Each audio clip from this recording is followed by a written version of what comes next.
Hello friend, this is Pankaj and welcome back to my channel. दोस्तों, discuss करेंगे हिंदी में भाषा विज्ञान से संबंधित, जो कि एग्ज़ाम में मल्टीपल टाइम पूछी जाती है। तो उम्मीद करता हूँ छोटी वीडियो रहेगी, आप पूरी वीडियो को देखें। आप बिल्कुल अच्छे अच्छे प्रश्न को इसमें आप खुद को रिकॉल कर पाएंगे। तो पहला प्रश्न है कि आस्ट्रिक परिवार की भाषा है मुंडा। मुंडा को आस्ट्रिक परिवार की भाषा कहा जाता है। वहीं द्रविड़ परिवार की भाषा है कन्नड़। एकाक्षरी भाषा परिवार में तात्पर्य है चीनी भाषा परिवार से। वहीं कन्नड़ का संबंध किस भाषा परिवार से है, इस प्रकार के प्रश्न पूछे जाते हैं। तो कन्नड़ का संबंध द्रविड़ भाषा परिवार से है। हिंदी किस परिवार की भाषा है, तो हिंदी भारोपीय परिवार की भाषा है। प्राचीन भाषा है अपभ्रंश, प्राकृत, संस्कृत। ऐसा कहा जाता है ना कि संस्कृत जो है वो हिंदी की आदि जननी है। प्राचीन भारतीय आर्य भाषा कौन सी है, तो वैदिक संस्कृत को प्राचीन भारतीय आर्य भाषा कही जाती है। मध्यकालीन भारतीय भाषा ईस्वी का काल था। आर्य भाषाओं का काल 500 ईस्वी पूर्व से 1000 ईस्वी पूर्व तक। आधुनिक भारतीय आर्य भाषाओं के उदय के पूर्व आर्य भाषा का कौन सा रूप विद्यमान था, तो अपभ्रंश।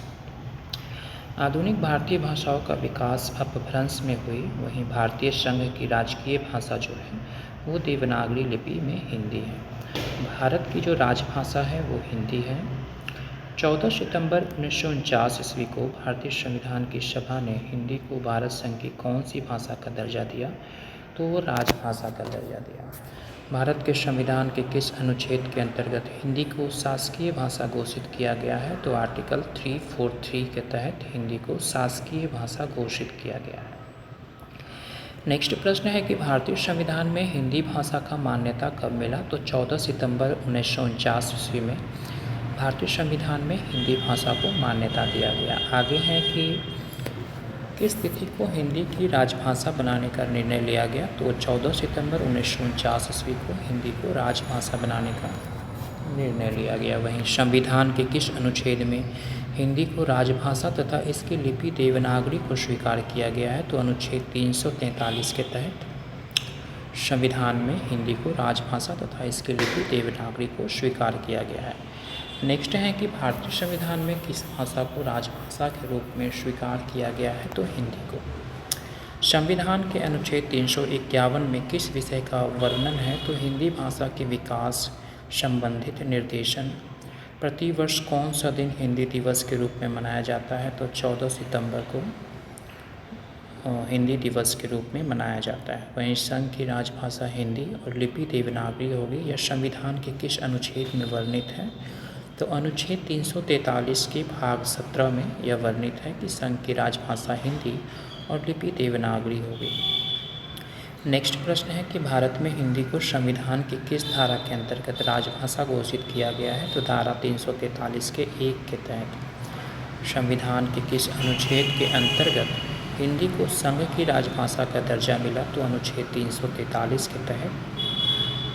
लिपि की आवश्यकता होती है भाषा को लिखने के लिए, और किस भाषा की लिपि ब्राह्मी के दक्षिणी रूप से विकसित हुई है, तो कन्नड़ भाषा। हिंदी भाषा किस लिपि में लिखी जाती है, तो हिंदी भाषा देवनागरी लिपि में लिखी जाती है। देवनागरी लिपि का सर्वप्रथम प्रयोग किस राज्य में हुआ है, तो गुजरात में।